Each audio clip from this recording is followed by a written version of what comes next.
Bentornati a questa nuova puntata di Albignasico Channel. Cominciamo subito con i nuovi appuntamenti di questa settimana.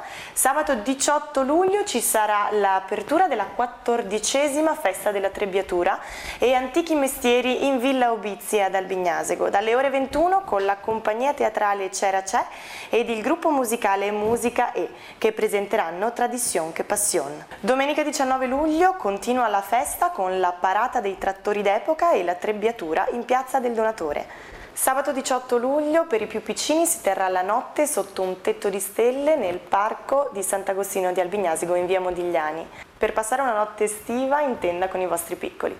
Per informazioni contattare il numero telefonico 392 6122 394.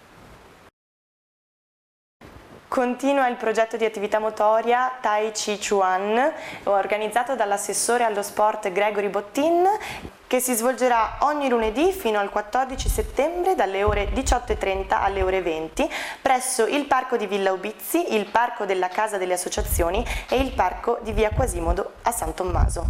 Vi ringraziamo per l'attenzione, continuate a seguirci per rimanere informati per i prossimi appuntamenti.